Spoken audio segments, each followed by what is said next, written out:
Good morning. It is Monday the 11th of November.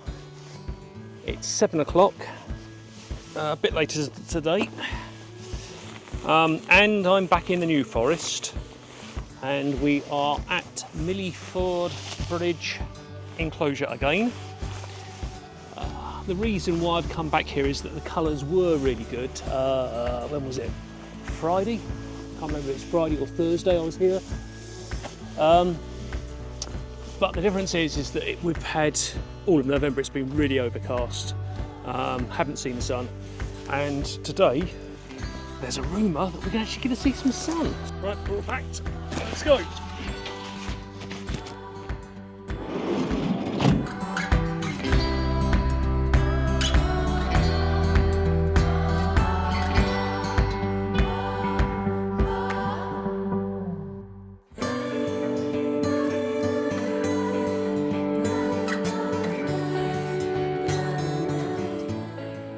Well, that's the first exposure. This one kind of attracted me or caught my eye because you've got the colour of the tree in the background behind this dead tree in the foreground. Taking a shot of that, and then if I swing you around here, I'm going to look at this bit just here. This colourful tree in the centre here caught my eye, because it's got the 3 Silver Birch trunks in front of it, and it looked quite striking from where I was standing. So we've taken a shot of that one. Just walking around with the this video camera to film what I've just taken shots of, I've got into a position where I noticed the curve of this tree with the nicely coloured leaves. So I think we're going to grab the proper camera and bring it over here and try and get a shot of that. Still not really cleared, so we haven't got any colour yet, but I think it was due to clear, and we went to have sunshine around 8 o'clock, and it's 20 to 8 now. I think the cloud is going from west to east, so the blanket of cloud is blocking the sun out, and when the sun comes out we're not going to have any clouds for it to light up. So it's the wrong way around from ideal, basically. Right, there we go, there's the composition. I'm in the middle of a swamp basically, so I'll move to the side. You can see the tree that caught my eye, but to get here I am in, don't think you can call this a water meadow. I feel like I'm in a swamp. At the moment the water's not going over my welly tops, but I am very, very slowly sinking down. I can feel that, so I've got to keep moving. I'm going to try and walk out here. You'll hear the squelching. Oh god, let's go down deep.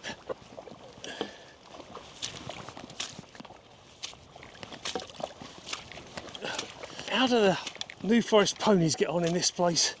They've got smaller feet than I have, and they weigh more. 8:15, and I think the sun is just poking above the trees and piercing the clouds now.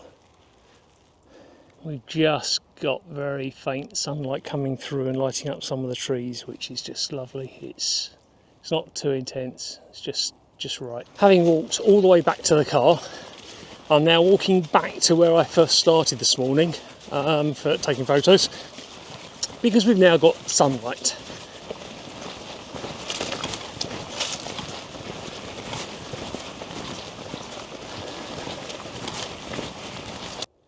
All the shots this morning have been with the Pentax 105 2.4. We've shot this tree before. It's quite a nice tree. It's in its autumn colours. The light makes all the difference. It's amazing. Versus what we were like the other day. I've just moved round to the side of the tree a bit further to get a bit more side lighting in. It's not intense direct sunlight, it's burning through the clouds, so it's slightly diffuse. So this is with the Pentax 105 2.4, 50 ISO, 250th of a second. I'm wide open at the moment on this one, but I'll probably go, that's 2.4, probably go to f8 as well. And that's the f8 shot about to come. And we're at 30th of a second. So let's talk about this wonderful lens. I'll keep on mentioning it, that this is the Pentax 105 2.4. Its original intent was more and it was famed as a portrait lens. It has a wide image circle intended for the Pentax 6x7 film cameras.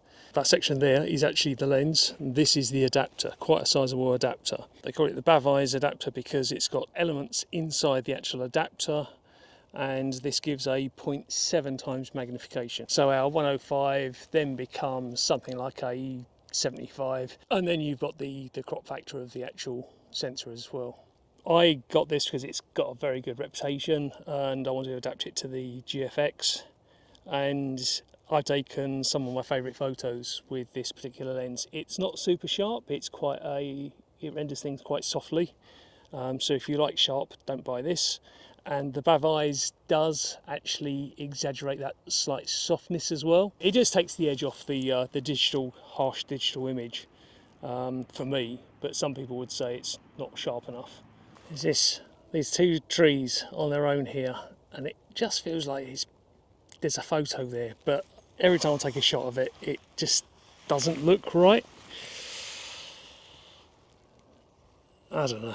I like this composition here with the oak with the very browning golden leaves, and then the silver birch next to it. So I moved slightly to the left to give some separation between the silver birches and the oak. The only thing I was tempted with doing is going a little bit lower, because in the bottom right you can still see the road. Now this dead tree's catching some light. Well, just walking along a path, and unsurprisingly that bright orange yellow fiery colour of that tree caught my attention, so we're going to get some shots of this.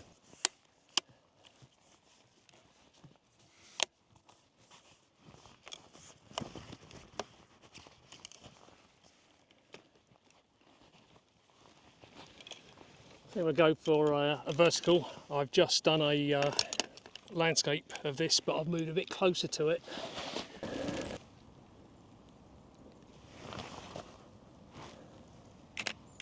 And another one, trying to stop the reflections. Yeah, well, we've got another shot.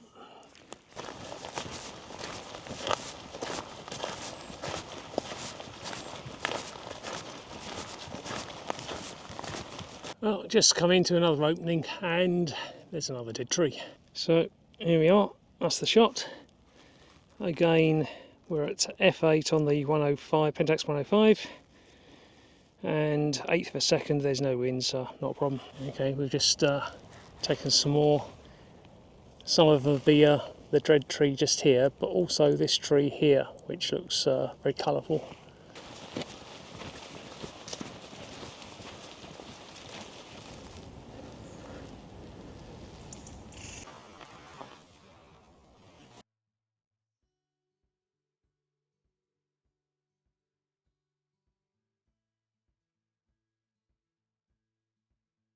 So last time I came down this way, these yellow furze trees in the middle of the green caught my eye. There's a few of them, so I've just stopped to take one.